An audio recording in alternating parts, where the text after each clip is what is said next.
ప్రియమైన ఆధ్యాత్మిక ఆత్మబంధువులకు మిత్రులకు మా మూర్తిస్ ట్రావెల్ సర్క్యూట్ ఛానల్ తరపున స్వాగత సుమాంజలి. మేము ప్రత్యక్షంగా వీక్షించిన మహారాష్ట్రలోని షోలాపూర్లో నెలకొని ఉన్న శ్రీ సిద్ధేశ్వర ఆలయ విశేషాలను మేము మీతో పంచుకోవడానికి మేము చాలా సంతోషిస్తాము.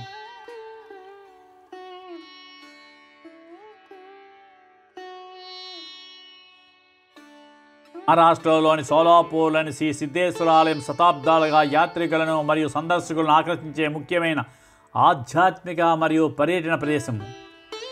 ఈ ఆలయం శివుడు మరియు విష్ణువు యొక్క అవతారంగా నమ్మబడే సిద్ధేశ్వరుని అంకితం చేయబడింది. ఈ ఆలయంలో ఉన్న సిద్ధేశ్వరుని విగ్రహం స్వయంభూగా పరిగణించబడుతుంది, అంటే స్వయంగా వ్యక్తీకరించబడినది.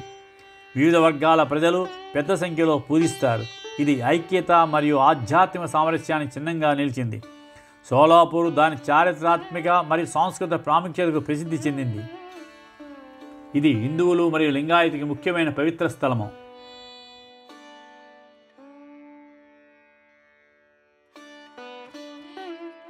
స్థానిక ఇతిహాసాల ప్రకారము సిద్ధేశ్వరుడు తనను తాను శివునిగా మరియు విష్ణువుగా కనబరచగల చైతన్య జీవి యొక్క ప్రత్యేకమైన రూపం. శైవ మరియు విష్ణువుల యొక్క హిందూ విశ్వాసాన్ని ఏకం చేయడానికి సిద్ధేశ్వరుడు ఈ మత్స్యభూమిపై పునర్జన్మ పొందాడని నమ్ముతారు.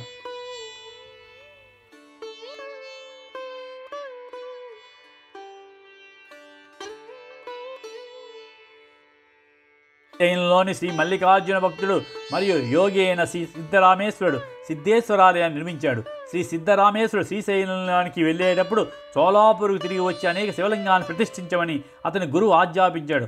అతను తన గురువు ఆజ్ఞను పాటించి సోలాపూర్లో ఈ ఆలయాన్ని నిర్మించడం ద్వారా తన పనిని ప్రారంభించాడు. శ్రీ సిద్ధరామేశ్వరుడు మొత్తం 68 లింగాలను ప్రతిష్ఠించారు. లింగాయత మతానికి చెందిన 6 ప్రవక్తల్లో ఒకరిగా పరిగణించబడే శ్రీ సిద్ధేశ్వరుడు ఈ మతానికి గొప్ప సహాయకుడు. సోలాపూర్ అనే ప్రజలు ఈ సాధువు యొక్క జననము నగరం యొక్క శ్రేయస్సుకు కారణమైందని మరియు దేవతా భక్తులను ఆశీర్వదించగలని నమ్ముతారు.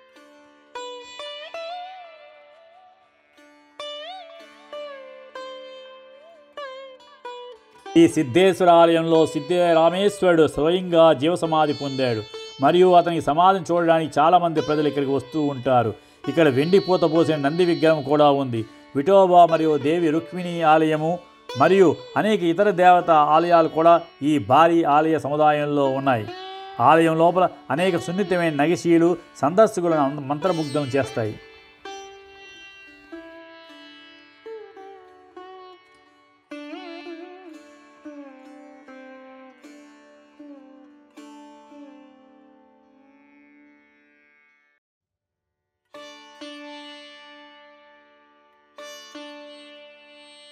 రహదారి నుంచి ఆలయం లోపలికి ప్రాంగణంలో ప్రవేశించడానికి 3 ద్వారాల శ్రేణి ఉంది.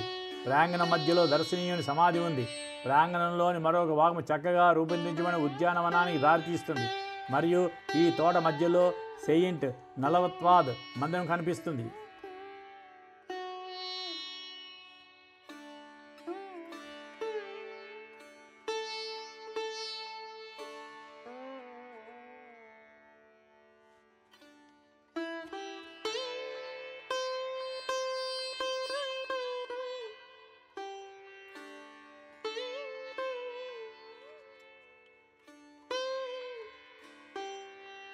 వీరశైవ లింగాయత్ విశ్వాసానికి చెందిన 5 ఆచార్యుల్లో సిద్ధరామేశ్వరుడు లేక సిద్ధేశ్వరుడు లేదా సిద్ధరాముడు ఒకరు. సిద్ధేశ్వరుడు వీరశైవ లింగాయత్ మతానికి గొప్ప సహాయకారుడు. అతను గొప్ప ఆధ్యాత్మికవేత్త మరియు 12వ శతాబ్దంలో బసవన్న యొక్క వీరశైవ లింగాయత్ విప్లవంలో భాగమైన కన్నడ కవి.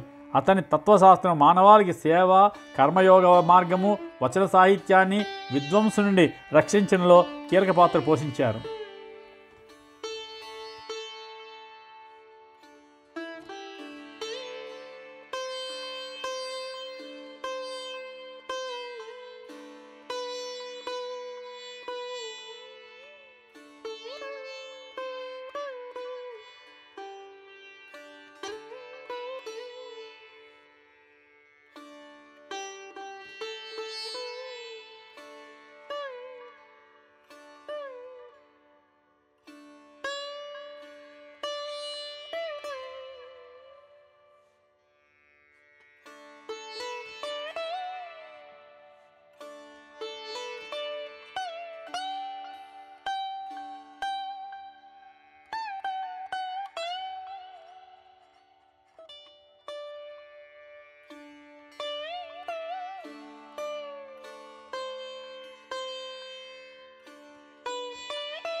ఇక్కడ ఉచిత అన్నప్రసాద వితరణ ఉదయము మరియు సాయంత్రము ఉంటుంది.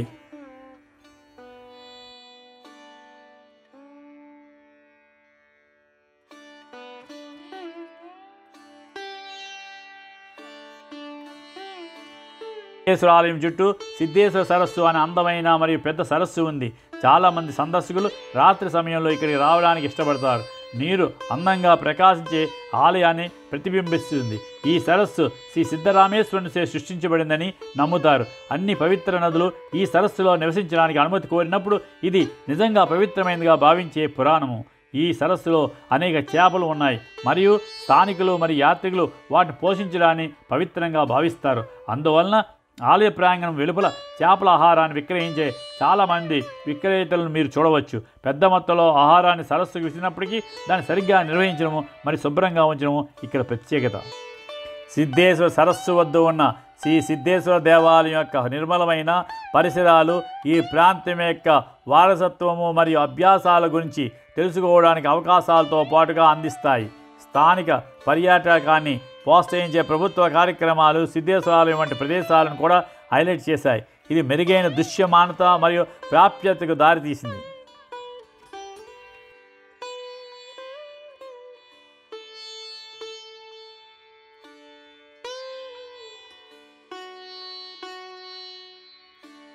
అత్యంత ప్రశంసనీయమైన విషయం ఏమిటంటే ఆసుపత్రులు, కళాశాలలు మరియు పాఠశాలల వంటి ప్రజా సౌకర్యాల్లో పెట్టుబడి పెట్టడంతో పాటు ట్రస్ట్ అనేక స్వచ్ఛంద కార్యక్రమాలు చేస్తుంది. ఆర్థికంగా బలహీనమైన నేపథ్యాల నుండి వచ్చిన క్యాన్సర్ రోగులకు చికిత్స కోసం కూడా ట్రస్ట్ నిధులను సేకరిస్తోంది. ఉదయం 9 గంటల నుండి ద్వారాలు తెరిచి ఉన్నప్పటికీ సిద్ధేశ్వర ఆలయాన్ని సందర్శించడానికి ఉదయము మరియు సాయంత్రం సమయం అనువైన సమయం. ఆలయ ప్రాంగణంలో తగినంత పార్కింగ్ స్థలం కూడా ఉంది.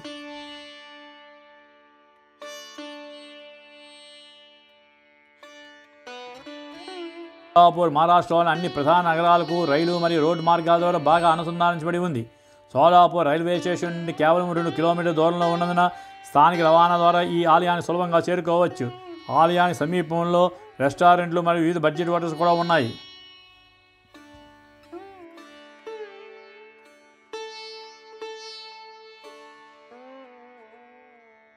ఇంతటితో మేము ఈ వీడియోని ముగిస్తున్నాం. త్వరలో మరికొన్ని మంచి వీడియోస్తో మీ ముందుకు వస్తాము. మీకు మా ఈ వీడియో నచ్చితే లైక్ చేయండి, షేర్ చేయండి, సబ్స్క్రైబ్ చేయండి. పక్కనే ఉన్న బెల్ ఐకాన్ మీద ప్రెస్ చేయడం మర్చిపోవద్దు. Thank you.